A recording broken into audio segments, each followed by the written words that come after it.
Today I want to talk about the kinds of language learning books that I like to use, and specifically textbooks, because there are other kinds of books that will end up in our libraries as language students. There's phrase books and verb references. There's specialized books on, for example, medical terminology for Spanish speakers. But I want to talk today about language learning textbooks. And as you can see behind me, I've got a lot of books. In fact, this is only a small part of the books that I have. Many of them I have scanned and turned into digital documents on my iPad. But I've used books all the time, and I've found them a useful part of my language learning process. But I've also said that no one can learn a language from a book alone. And I still think that that's true. I think that just because you work your way through a textbook and memorize all the rules and learn all the vocabulary, that just isn't enough to make you bilingual.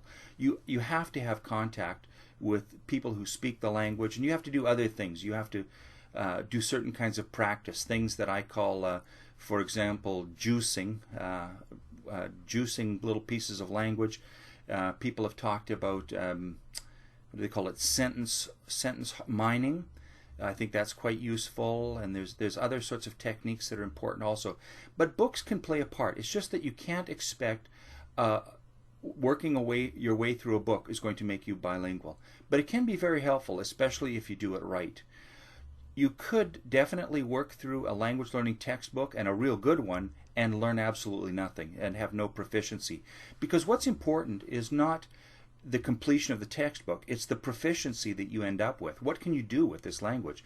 So you studied 52 chapters of French, but can you order food in a restaurant? Can you talk about politics with somebody in French? What can you do? That's about proficiency. And I've talked about the difference between achievement and proficiency before. On my website and on other websites, there are proficiency scales that will give you some indication of what's really important. So it's not the completion of a book, but it's building up proficiency. It's not what you know, it's what you can do that's really important.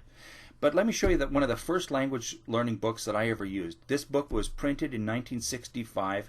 I didn't get it in 1965 because I was still a preschooler. But anyhow, this is it. Step by Step in Esperanto. This book has no audio to go with it. There wasn't a lot of audio with language learning books in those days. It's just loads and loads of explanations of the rules of Esperanto and examples. Lots and lots of translation back and forth, which for Esperanto is probably a pretty good way to learn. It's also full of jokes, and some of the jokes are kind of lame, but it's fun. It makes it interesting to learn, and it's really helpful. Learning Esperanto for me was helpful when I went on to learn other languages. I don't get to speak Esperanto a lot with people here in Canada. I think if I was trying to build my social life around Esperanto, it would be very difficult in Vancouver. But it was very helpful when I studied other languages, and I still think it's super interesting. And I still read in Esperanto and enjoy it. But that's one of my first language learning textbooks. I think that when we're looking at language textbooks, what's important is that a book should be very clear in its explanations. So being clever and being wordy and using a lot of technical vocabulary is not helpful. I also think that the book that you choose needs to fit the level that you're at. So there's a big difference between the kinds of books that you choose as your first entrance into new language as opposed to when you've made some progress. So if I'm learning a new language, I would choose one kind of a book, and if I was working on a language that I've made some progress in, I would probably choose a different kind of book. What I'm talking about today mostly is the kinds of books that I would use at a lower level of proficiency.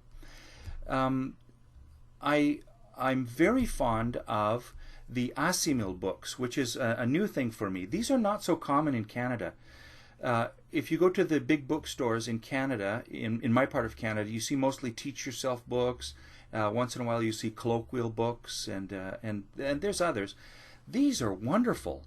They're harder to get here. So if you're living in Canada or the United States, go to Amazon.com, or in Canada we have Chapters Indigo website, And these are worth looking for. They're not especially expensive. You have to watch it. Sometimes the prices vary a lot, but you can get these at a reasonable price.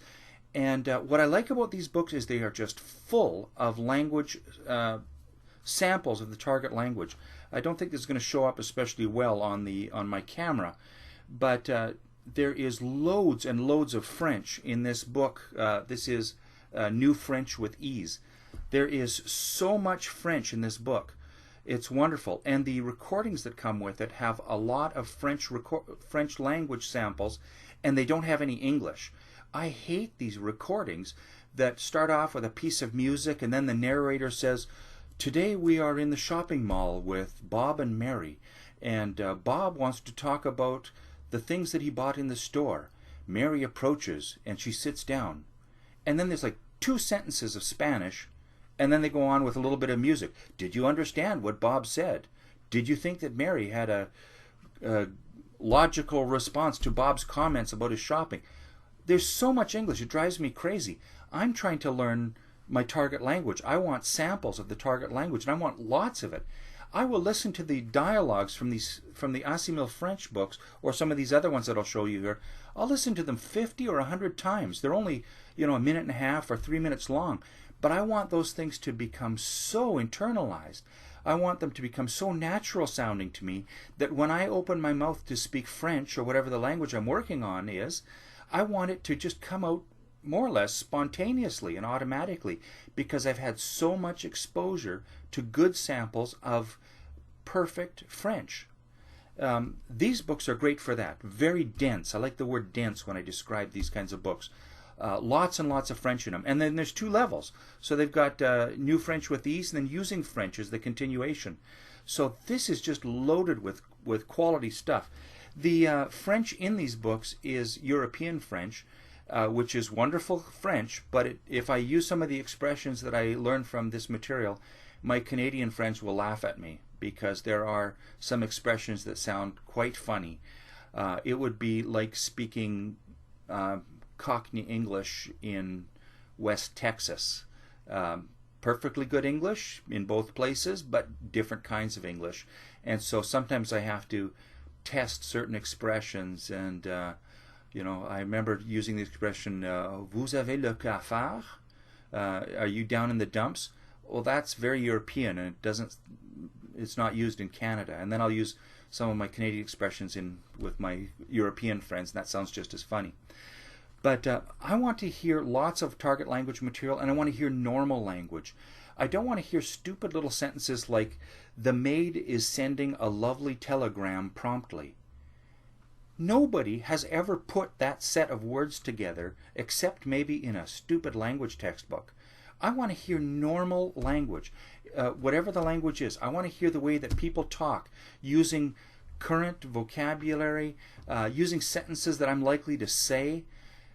It doesn't have to be, they don't have to guess exactly what I'm going to say in the future, but I want to hear normal, natural, modern, current spoken language, spoken by native speakers. I sure don't want any samples of mistakes. I don't need to hear that. I want to hear samples of the language as it is spoken by native speakers, and I want to hear lots of it. I also want to hear the dialect that I'm working on. So for French, the nice thing about French is that there is such a thing as a fairly international standard French, the kind of French that you would hear on the news in Canada and in France and in Côte d'Ivoire, for example, would be pretty standard, and you'd probably recognize where the people are from. But there's a standard French. I really like some of the books that I have on French vocabulary. For example, there's one called Cham's Outline of French Vocabulary, and in the footnotes it'll say that this is the word that is used in Europe and these are the words that are used in Canada. Or you may hear this one in one part of the world and this expression in another part of the world. I like that. But when you're buying a textbook for example, for Spanish or Portuguese, it's important to buy a book for the kind of Spanish and Portuguese that you're going to learn. So my interest has been primarily in Brazilian Portuguese. When I first started learning Portuguese, I was living in a city where there are many people who spoke the kind of Portuguese from the Azores, which is more of a European-sounding Portuguese. But I've changed because all my contacts are Brazilians. So the way that I choose what kind of what dialect or what form of a language I'm going to speak, it's all about the people that I know. So it doesn't matter which one sounds fancier to me, or some people will say this one is better than that one. I don't care. It's the people that I know. I know more Brazilians than people from Portugal, but I love both, and I can talk with Europeans as well. But for Portuguese, here's a great book. This is called Colloquial Portuguese of Brazil. This book is the kind of Portuguese that I want to learn, and it also focuses on the stuff that I feel is more important. I've said it before. I think that when you're beginning to learn a new language, you need to focus on the material that you will use soon and often. So, in this textbook, the first few chapters, instead of, well, I've told you before, one of my Spanish textbook had a chapter on the names of all the animals in the zoo, was one of the first chapters. I have another one. The first chapter of a Spanish textbook was called First Conjugation Present Indicative Verbs. Give me a break. This is not something that I can't go out and talk with my Spanish friends and say, could we today please use only AR verbs in the present indicative tense? That's ridiculous. So for Portuguese, here's the chapters. Oi, tudo bem? Hi, is everything okay? Gosto de viajar. I like to travel. Parabéns. Congratulations. Desculpe. Posso ver? It's a shopping chapter. Não me sinto bem. This is the kind of stuff that's going to come up in your first few conversations. You're going to talk about yourself. You're going to make introductions. You might talk about traveling. So you're getting useful vocabulary, useful patterns in simple Portuguese at first, and then it goes on, gets a little more advanced. This is a good book. I like it. And it's got recordings with it, too, with different kinds of Portuguese. There's a few different varieties of Portuguese on the recordings, which is great because you can't pick and choose who you're going to talk to. Anyhow, that's great. It's well organized. It's well laid out. I like the way that the pages are laid out. Again, I don't think you can see that so well, but it's good. Take my word for it. Go buy it. You'll thank me later.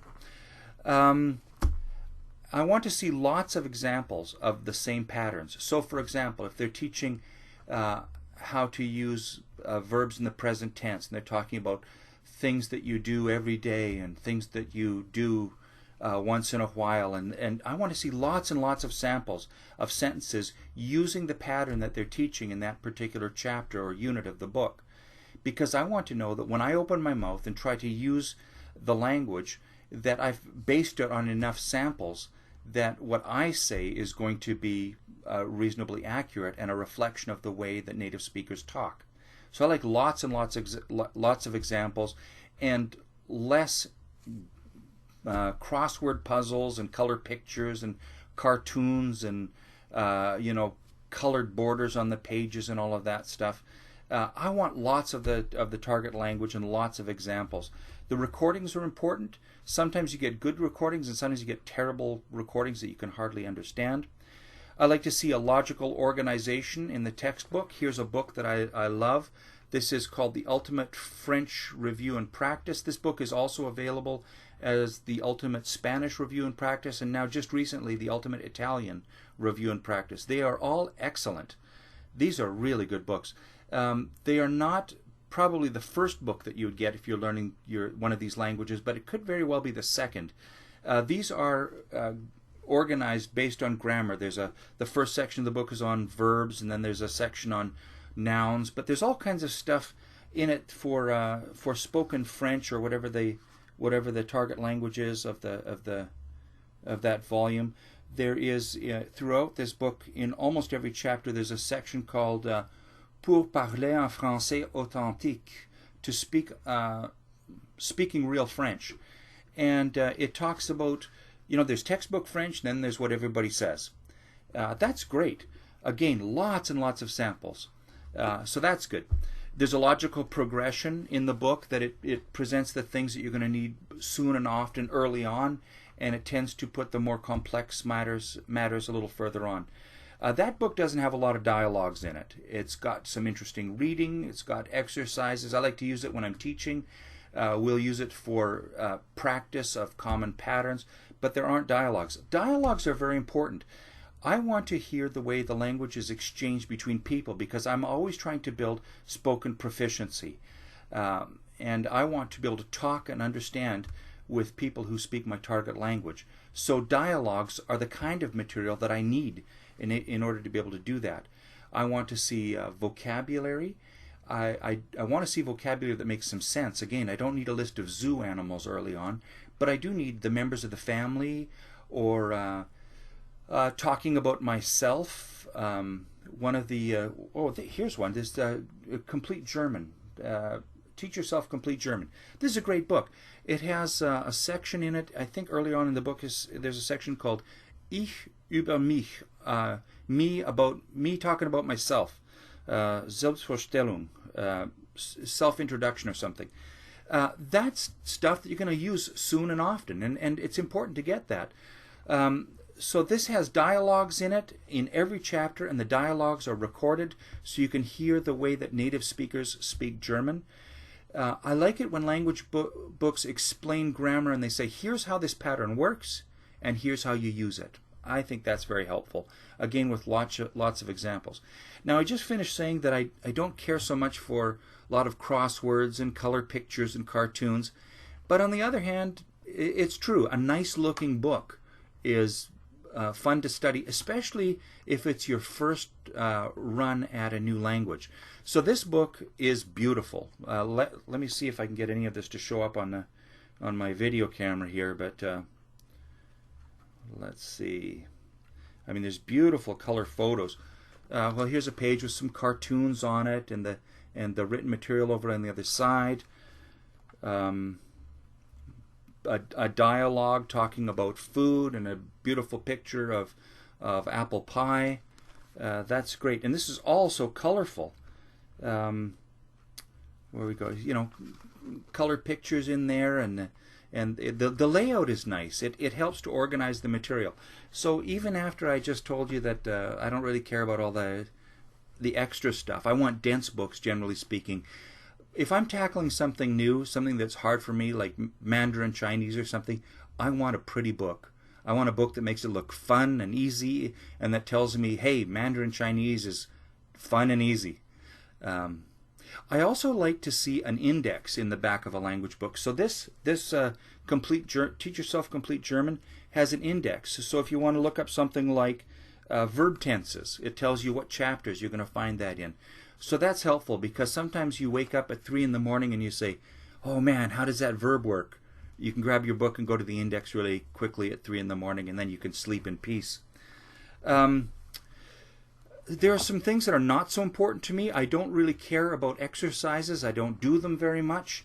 I will look at them as samples of the language, but I don't write out all the exercises and check the answer key. Some people do. God bless you several times. Have fun with that. I don't really use an answer key in the back of a book for all the exercises. Again, perhaps for some people that's very useful. I don't find it especially helpful.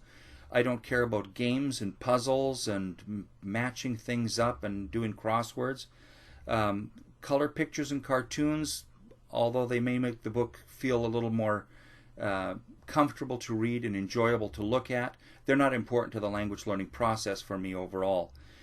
I sure don't like books that give you examples of errors, and they say, here's what you should say, and here's 10 common mistakes that people make, and then they print them in bold print. I don't want to see examples of mistakes. I want to see lots and lots of examples of the language as it's used correctly. Finally, I want to see the language books and materials that are available at a reasonable price. And I think that everything I showed you here today is available, at least in Canada and the United States, at a reasonable price. I'm interested in what you're using. There are some interesting books that are not easily available in Canada. Some of them are not written in English. And if you are multilingual and you can read a book in French on Brazilian Portuguese, that's great. I mean, that's really cool. So I'm interested in what you're using. Anyhow, I hope you found this helpful, and I look forward to hearing from you, and I'll see you again soon on YouTube. Thanks.